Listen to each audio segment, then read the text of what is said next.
Es un placer recibir de nuevo en su casa, en Radio Sefaraz, a Florentino Portero. Bienvenido, Florentino. Muchísimas gracias, Raquel. Un placer, como siempre, estar en tu programa. Florentino Portero ya saben que es historiador y analista, un gran conocedor de la geopolítica mundial, especialmente de Oriente Próximo, de Oriente Medio, según desde donde nos estén viendo y escuchando. Florentino, la última vez que hablamos decías que Israel había hecho cosas históricas en lo que tiene que ver con el enfrentamiento con Hamas. Eh, También me imagino que que está haciendo cosas históricas en este enfrentamiento, en esta guerra existencial contra Irán. ¿Cómo ves el escenario actual? Como poco, muy complejo. Evidentemente, Israel hizo cosas muy impresionantes desde lo que podríamos llamar la ciencia militar, combatiendo a Hamas, combatiendo a Hezbollah, en Siria, combatiendo tanto a sirios como a iraníes y en su momento también en el anterior choque con Irán. Posteriormente hemos entrado en una segunda fase en Gaza que es más problemática y sobre todo que uno, por una parte, provoca choques entre la población israelí sobre qué hacer, no hacer, y en segundo lugar crea problemas a Israel en su relación tanto con el mundo árabe como con Occidente en su conjunto, muy especialmente con Europa. Estamos ahora en otro tema distinto, que es el nuevo conflicto con Irán. Es muy llamativo como por una parte dirigentes de la oposición israelí que son muy críticos con el gobierno en cómo se están llevando las cosas ahora en Gaza, pero por el contrario manifiestan una absoluta unidad en el tema de Irán. O sea, la sociedad israelí está unida en el tema de Irán, tiene muy claro que no es aceptable que un país que se declara enemigo, que ha declarado públicamente y además en Naciones Unidas que quiere acabar con la existencia de Israel, es inaceptable que tenga armamento nuclear. Es inevitable, entre otras cosas, porque sería la cobertura para reconstruir el eje de resistencia con grupos como Hezbollah, etcétera, etcétera, que no solamente sería una amenaza para Israel, sino también para el conjunto de la región. Para países como Líbano, como Siria, como Jordania, como Egipto, como Emiratos o como Arabia Saudí. Digamos, en ese sentido, el sentido, valga la redundancia, del conflicto está claro. La sociedad israelí está unida, eh, los líderes israelíes están unidos y por parte europea se comprende, hay declaraciones de la presidenta de la Comisión Europea, hay declaraciones del presidente francés o del primer británico que apuntan claramente en este sentido. Es decir, bueno, hay razón para que Israel ataque y no es aceptable que Irán tenga armamento nuclear. En el mundo árabe, digamos, las declaraciones son más matizadas, básicamente porque muchos de estos estados tienen mucho miedo, están muy preocupados por lo que podría ser una segunda reacción iraní que golpearía a estados más allá de Israel. Por ejemplo, los pozos petrolíferos saudíes o, como no, el ya mítico miedo que tenemos todos al bloqueo del estrecho de Hormuz, que supondría que una parte muy importante de los recursos, tanto gasísticos como petrolíferos, de la región no podrían salir a los mercados internacionales, provocando, por lo tanto, una inflación de consecuencias muy, muy graves.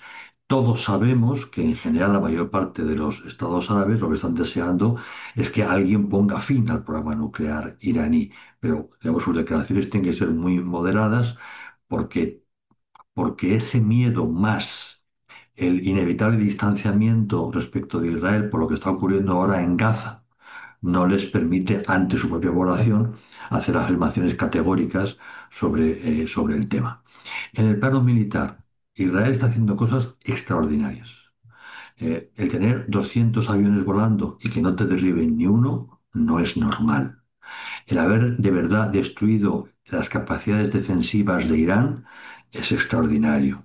La forma selectiva en que se está eliminando a los máximos dirigentes del régimen y fundamentalmente del ámbito de la seguridad es un ejemplo de cómo has penetrado los servicios de inteligencia iraníes y cómo te mueves con una soltura y una tranquilidad que para nada es normal. Se está dañando muy seriamente la capacidad industrial militar iraní y vamos viendo como todo lo que Irán había escondido, cada vez uno tiene menos, porque lo está utilizando, pero sobre todo al utilizarlo muestras dónde está y consiguientemente las Fuerzas Armadas israelíes, localizado el objetivo, lo hunden minutos después. Por lo tanto, Irán va a tener más dificultad para seguir manteniendo esta lluvia de misiles y de drones. Dicho todo esto, por lo que sabemos, Israel no tiene capacidad para destruir el programa nuclear de Irán. No tiene capacidad porque Irán lo construyó después de lo que habían vivido en Irak y en Siria y por lo tanto, antes de ponerse a centrifugar, lo que hicieron fue crear enormes espacios subterráneos muy bien protegidos para poder soportar un ataque aéreo o un ataque de artillería. eh, Estados Unidos tiene la bomba apropiada. Estados Unidos tiene el avión que puede transportar esa bomba. Pero por lo que sabemos, el avión y la bomba siguen en manos norteamericanas y no israelíes. Lo que está ocurriendo digamos, una muestra formidable de la debilidad de Irán. Y si Irán se siente débil, tendrá más necesidad del arma nuclear. Por lo tanto, el argumento muy propio de Trump de Irán ahora va a ceder porque le hemos golpeado muy duramente, en la lógica islamista no tiene por qué funcionar muy bien. Lo más probable es que estén acelerando el programa, que estén tratando de ganar tiempo para disponer lo antes posible de un paraguas nuclear que les proteja de todo lo que está ocurriendo. Por lo tanto, si Estados Unidos no actúa directamente y hunde, destroza esos búnkeres donde está el programa nuclear militar, digamos, esta operación tendrá un valor o un interés relativo. ¿Habrá dañado a Irán? Sí. ¿Habrá mostrado su debilidad? Sí. Pero el programa nuclear continuará adelante. Entonces, tampoco podemos soñar con la caída del régimen. Ahora, un régimen como Nicolás, que realmente es un régimen autoritario, es perfectamente consciente de su debilidad social. Es decir, los iraníes, sobre todo la población iraní que vive en las grandes ciudades, odia al régimen. El régimen es profundamente impopular. Y no digamos ya los jóvenes. Los jóvenes con cierto nivel de educación desprecian y odian a la Guardia Revolucionaria, a los pocos ayatolás que todavía, porque esa es otra, los ayatolás han dado la espalda al régimen de los ayatolás. Ahora es una burocracia vinculada a Jamenei y compañía, pero ya no es ni mucho menos lo que fue. Por lo tanto, en estos momentos el régimen lo que presumiblemente va a hacer es encerrarse en sí misma, es protegerse, es aumentar la represión para garantizarse que nadie va a levantar cabeza. Por lo tanto, en el corto plazo, salvo un golpe de Estado interno que venga de las Fuerzas Armadas o de la propia Guardia Republicana, solo así el tema podría cambiar, pero el régimen no se va a rendir, es un régimen fanático. Por lo tanto, lo más probable es que se encierre, se nuclee más y se disponga tanto a resistir frente al enemigo como a resistir frente a la población iraní, que están hartos absolutamente de ellos. ¿Y cuál te parece que va a ser o que está siendo la mirada y la actitud tanto de Rusia como de China? O sea, Rusia y China entienden perfectamente la posición de Israel, pero Rusia y China están hoy en una gran estrategia que, que trata de aprovechar el actual despiste estratégico norteamericano para debilitar lo que era el orden liberal y ganar peso en todos aquellos que por una u otra circunstancia están en contra de la democracia liberal. China y Rusia han comprado un argumento que no es de ellos para nada, que es la idea de que Israel no es un Estado legítimo, sino que es sencillamente un acto neocolonial o colonial por parte de los británicos en primera instancia y de los occidentales en segunda instancia, imponiendo la creación del Estado a la población legítima, que evidentemente sea la población árabe, no a los judíos. El que un tal David, en el 1000 antes de Cristo más o menos, conquistara colina de Sión y expulsar a los jebuseos es un dato perfectamente irrelevante. Esto sencillamente es lo que es. Por lo tanto, como China y Rusia necesitan a todos aquellos que están en contra del orden liberal y aquí hay un bloque importante, pues juegan a eso y juegan a apoyar a países como Irán, porque Irán es un socio importante. Irán está abasteciendo de aviones no tripulados a Rusia. Irán está abasteciendo de petróleo a China. Son compañeros de viaje. Por lo tanto, no podemos esperar que manifieste el gobierno chino una simpatía por Israel. Israel es un socio de Estados Unidos, ellos están en contra de Estados Unidos y por lo tanto buscarán una cobertura para Irán y criticarán duramente el neocolonialismo, si es que no imperialismo norteamericano en la región. En este escenario, en esta imagen que nos estás describiendo, ¿qué papel juega el posible debilitamiento de Irán en el conflicto de Israel contra Hamas? ¿Crees que también se va a debilitar el grupo terrorista? Jamás digamos, en su dimensión político-militar está extraordinariamente debilitada. Otra cosa es que jamás no es solo eso, jamás es la expresión de algo mucho más importante que se llama hermandad musulmana.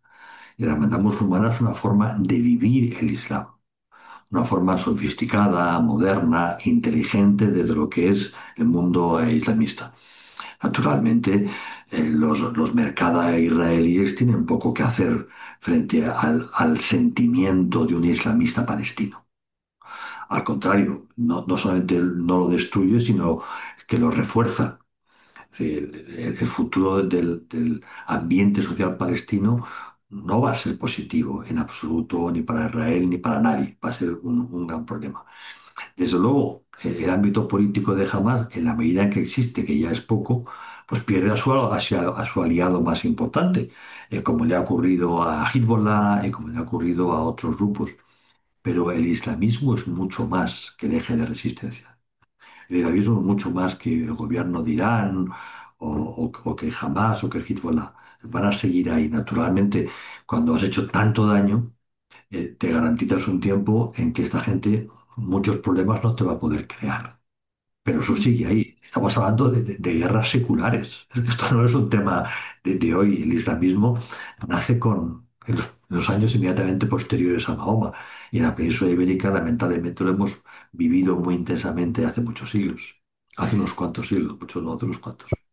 Florentino, volviendo un poco a lo que comentabas de esa, del papel que juega Estados Unidos, Israel no tenía más remedio que atacar Irán porque era una amenaza, como has comentado, existencial, pero retomando tus palabras, no va, o sea, el problema no va a desaparecer y va a permanecer en el tiempo.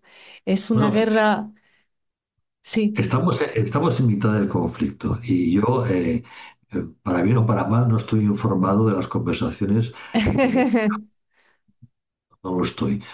Yo trabajo sobre hechos consumados, más que sobre conversaciones privadas entre uno y otro.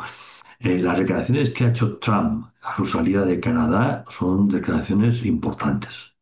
Y la corrección que ha hecho Trump a través de redes sociales a los comentarios previos del presidente Macron también es importante. Aparte del mal gusto tradicional del presidente norteamericano, son declaraciones que tienen que tienen su chicha, ¿no? Entonces, parecería que Trump tiene claro que esto va a culminar en una acción de fuerza definitiva. La idea de que esto tiene que ser definitivo está en el ambiente. Y bueno, si Trump lo entiende, alguien tendrá que hacerlo. O es Estados Unidos o Israel. No lo va a hacer en Dubái, por poner un ejemplo. Pues no sé si quieres añadir algo más. Nos quedamos con esa idea de esa posibilidad de que se acabe definitivamente con el poderío nuclear iraní que amenaza no solo a Israel, sino a todo a Toda la región. Occidente. Bueno, sí, Occidente también, pero también al conjunto del Oriente Medio. Hay mucha gente muy normal por esa parte del mundo que en estos momentos están viviendo esto con muchísima ansiedad, muchísima ansiedad. La última pregunta. ¿Cuánto depende de Trump? Trump es la clave, sin duda. O sea, en estos momentos en Israel es muy fácil escuchar comentarios muy críticos respecto de Estados Unidos y respecto de Trump, en la idea de que no es un político cartesiano, es decir, que no actúa con la coherencia de vida, ¿no? O sea, cuando se hace uso de la fuerza, entramos a la lógica militar y los militares son gente muy racional y muy razonable, porque está jugando con algo muy serio. Y da igual que uno hable con un militar israelí o uno francés o uno indio. Las academias militares son en el fondo la misma academia y crea un tipo humano y el tipo humano militar es un ser muy racional. Entonces, si inicias un conflicto, tienes que tener objetivos muy claros. Y si describes a Irán como una amenaza existencial, tienes que actuar para que eso deje de ser una amenaza existencial. De nuevo, pues la palabra definitivo, solución definitiva. Con Trump, y da igual que hablemos de Oriente Medio, de Ucrania, digamos, la sensación que tenemos es de que hay una entre frivolidad y falta de coherencia y de cohesión estratégica, que es alguien que no piensa como debería pensar un líder de Estados Unidos. Has introducido el tema de Ucrania. ¿Podría ser que hubiera como un pack que incluyera una solución para Ucrania con Rusia y una solución del enfrentamiento entre Israel e Irán? Trump, cuando estaba haciendo campaña electoral, nos garantizó que la solución de Ucrania sería cuestión de semanas. Han pasado meses y nadie ha visto nada. Ha enviado gente inapropiada a negociar a Moscú y ha fracasado, lo cual era previsible porque era gente que no estaba preparada para negociar con Moscú. Si pasa algo en los próximos días o semanas, yo no soy adivino, pero a fecha de hoy no tenemos ninguna razón para pensar que vaya a haber un acuerdo entre Estados Unidos y Rusia sobre el conjunto de temas que Trump colocó sobre la mesa, que iban desde el Ártico hasta, por cierto, el programa nuclear iraní. O sea, Trump lo que le plantea a Putin es vamos a hablar de todo y si llegamos a un acuerdo, de ahí se derivará, perdón, el papel de Rusia en Europa Oriental. Bueno, no ha habido ningún acuerdo, ni sobre el Ártico, ni sobre Irán, ni sobre Ucrania. Así que dudo mucho que pueda haber un pacto porque no veo ni negociación en Irán, ni veo negociación en Ucrania. Así que ¿Cómo defines esta guerra? ¿Es un parche, una solución temporal para Israel? Israel hace lo que tiene que hacer. Y en el fondo lo que trata es de arrastrar a Estados Unidos. En ese sentido recuerda a Churchill con Roosevelt, ¿no? Churchill aguantaba, aguantaba, aguantaba en la confianza que en algún momento Estados Unidos daría el paso. Y al final fueron los japoneses los que resolvieron el tema. Bien, Netanyahu no puede quedarse de brazos cruzados. La sociedad israelí no entendería que su primer ministro no planteara de verdad el tema. Es decir, no puede estar diciendo Irán está a punto de tener uranio suficientemente enriquecido para tener una bomba de fisión. No puedes decirlo y al mismo tiempo no hacer nada. Entonces, es normal que el primer ministro Netanyahu actúe, pero también sabemos que su actuación tiene un valor limitado. En el mejor de los casos podría retrasar un año el proceso, en el mejor, en el peor 6 meses. En estos tiempos, ganar un año tampoco es ninguna tontería, ¿eh? O sea No, que no es ninguna no, tontería. Pero mira, yo lo que creo es que está intentando arrastrar a Estados Unidos a rematar la operación, estas cosas porque hay miedo a la escalada, hay miedo a que el estrecho de Hormuz se bloquee, hay miedo a que se ataquen, se vuelen pozos petrolíferos y consiguientemente que se produzca una crisis internacional por el inevitable alza del coste de la energía. pues nos quedamos esperando ese Pearl Harbor, ¿no? De alguna manera, Bueno, quizá. no sé si habrá un Pearl Harbor o no, pero lo que esperamos es que esto acabe y que acabe bien. Y sobre todo que acabe de manera definitiva. Pues con esas palabras nos despedimos. Muchísimas gracias, Florentino Portero, por tu análisis siempre certero. Muchas gracias. Muchas gracias a ti, Raquel. Hasta siempre.